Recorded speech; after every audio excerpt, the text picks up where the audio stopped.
Sun Plaza yun. Sun Plaza.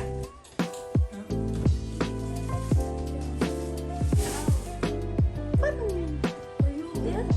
Sun Plaza. Ang ganda ng view. Kaya para sabi niya, I give you the best view. Kasi na, One day lang tayo. Then lilipat tayo sa kanyang sister hotel daw.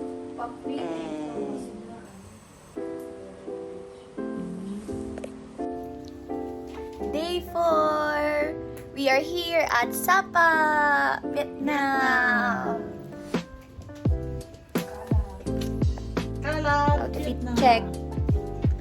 Here's the view. Ito ang view ng room namin.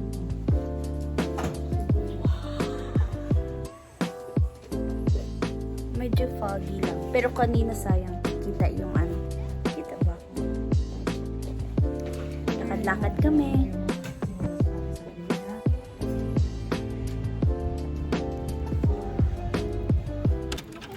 Hello! Voice over here. Naglakad-lakad lang kami around the town. Ang maganda dito kasi yung hotel namin, napakalapit lang sa lahat. So ngayon, yan. Malapit lang kami sa plaza, Just walking around. dyan sa center, sa lake, and also dun sa train station. So pwede lang talaga namin lakarin lahat.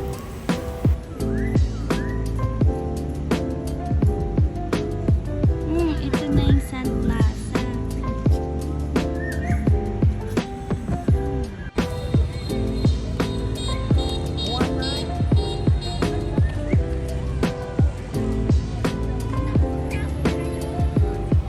This morning, maluwag lang yung schedule namin dahil nakagaling lang namin sa mahabang biyahe. Dapat talaga chill day lang this morning. Pero we decided to explore around the town para rin makita namin kung ano ba talagang meron dito.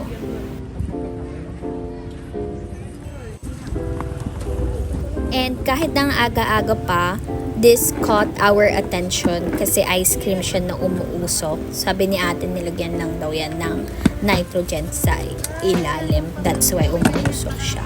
But overall, masarap naman. Like, lasang ice cream pa rin. Go get it, Dap.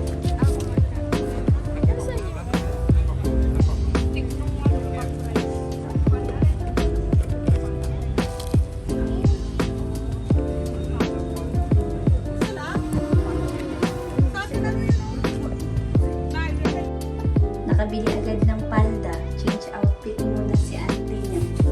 Makita dito. Wala pang 2 hours naglalakad. Nakahanap na agad ng pang-outfit. Change outfit muna. Parang hindi ko feel tong white na palda. Yung super ikli niya. Tada! O, diba? Cute naman. Hindi, yung view niya lang mga rice terraces. So, baka yun yung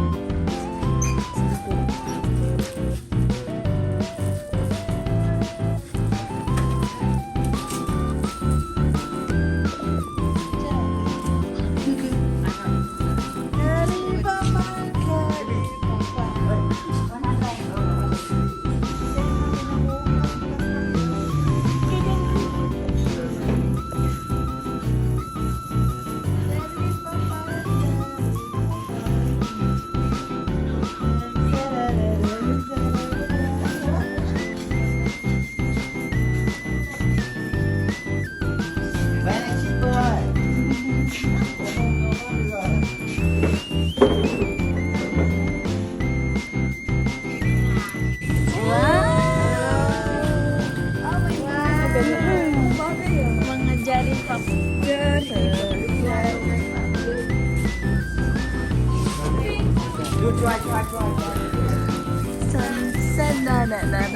mas maganda naman yung ganito. Nag-red kami ng outfit. This is their parang outfit sa Cat Village.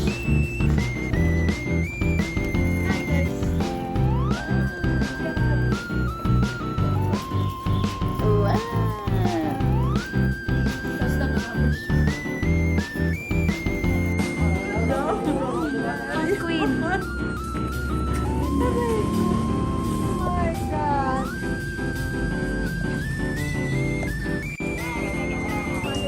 muna kami ng tikot.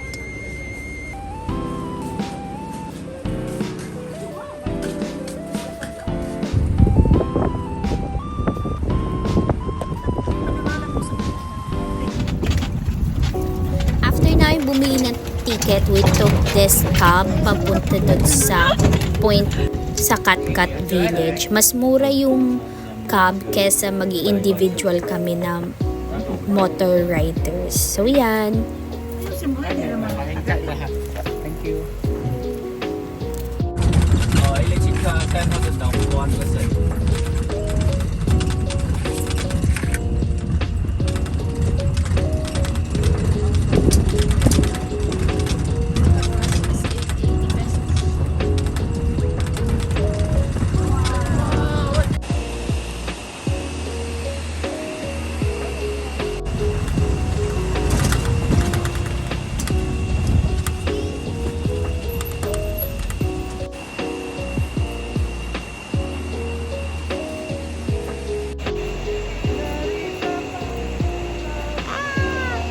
Malayo pa ang aming bababain.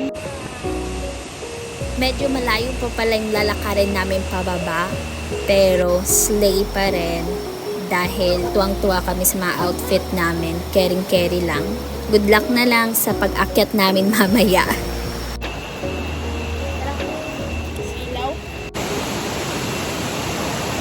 We're here at Katkat Village. Ito na, ano kami.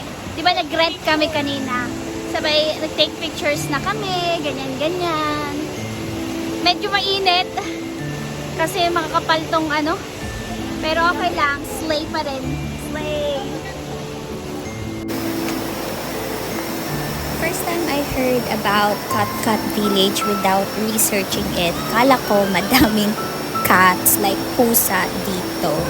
But upon researching it, since Vietnam was colonized by French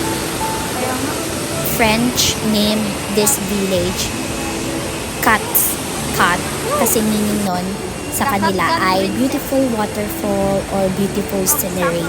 That's why they got the name Katkat Village.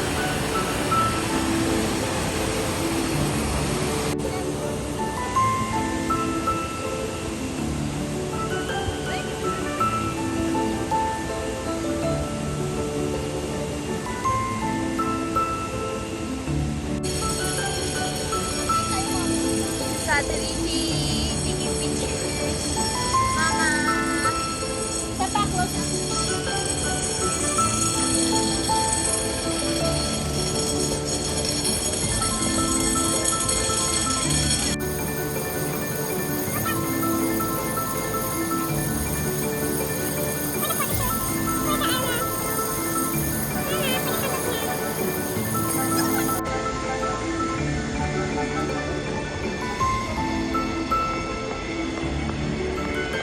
After taking hundreds of photos, napagod na kami. And naramdaman na namin ang init dahil sa sinuot sa damit na suot namin. Right now, naghahanap kami ng mga kainan. So, pupunta kami to say the other side. Tumawid kami ng bridge para makapunta dun sa mga stalls sa restaurant sa kabila. Makikita nyo dito yung falls. Ang ganda.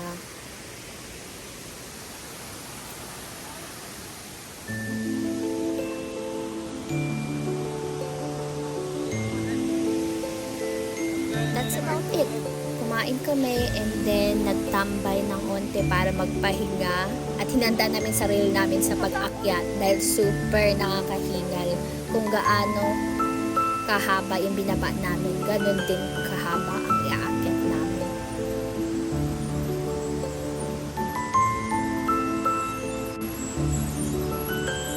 Pagdating namin sa tuktok, wala na kami nakitang cab, kaya nag-rent kami ng motorbike.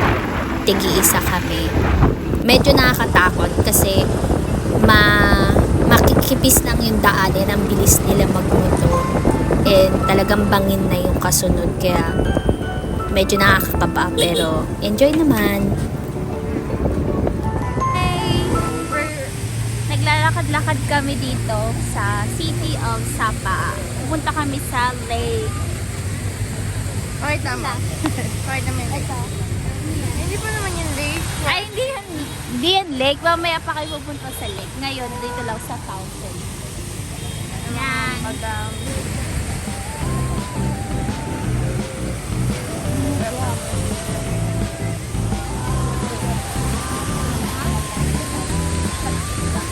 Inagahan talaga namin yung labas namin bago mag-dinner para makapaglakad-lakad pa dito sa town. And syempre, para makita rin namin siya ng gabi. Actually, mga 7 p.m. na to, pero medyo maliwanag pa rin talaga sa kanila. And kung mapapansin nyo, madaming mga bata na may kasama ring bata na nagtitinda.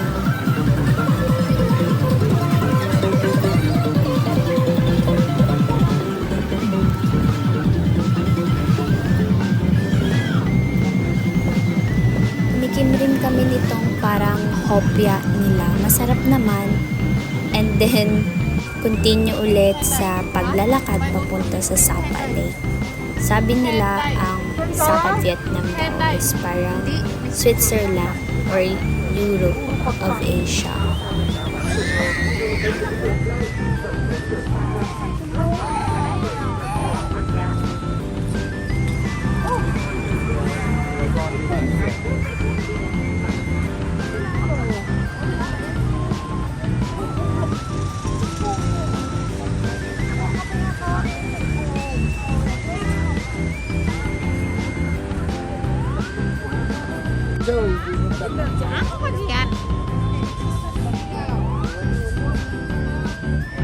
Ito na sinasabi nila.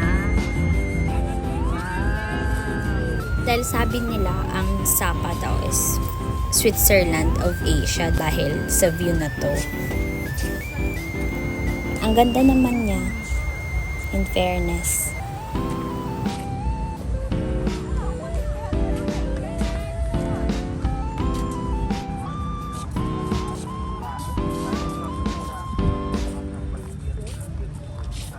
After nito, nag-dinner lang kami, tapos naglakad ulit kami pa uwi. Medyo madilim na, sabay napansin namin na ang dami ng mga paninda sa gilid ng kalsada. Ito yung night market nila. So, tingin-tingin kami kung anong meron. Nakita namin na How about this? puro mga handicrafts, tapos gawa daw ito ng mga locals here. Kaya yun, todo bili naman ng family.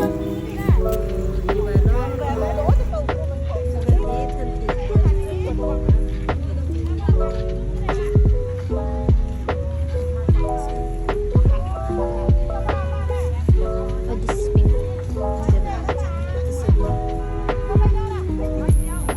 This one lang.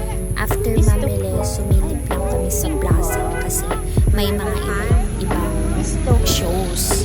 Katulad nito, yung mga bata sumasayaw. And ganyan lang, sa gitna, sayaw sila, bigyan mo lang ng pera. Medyo nakakaawa mo kasi nagabi na. Pero parang ganito talaga sa kanila. Tapos dun sa pinakagitna, may mga iba't ibang cultural dance silang ginagawa. So, dito na magtatapos ang video. Thank you guys so much for watching. And please like and subscribe. Till our next vlog. Bye!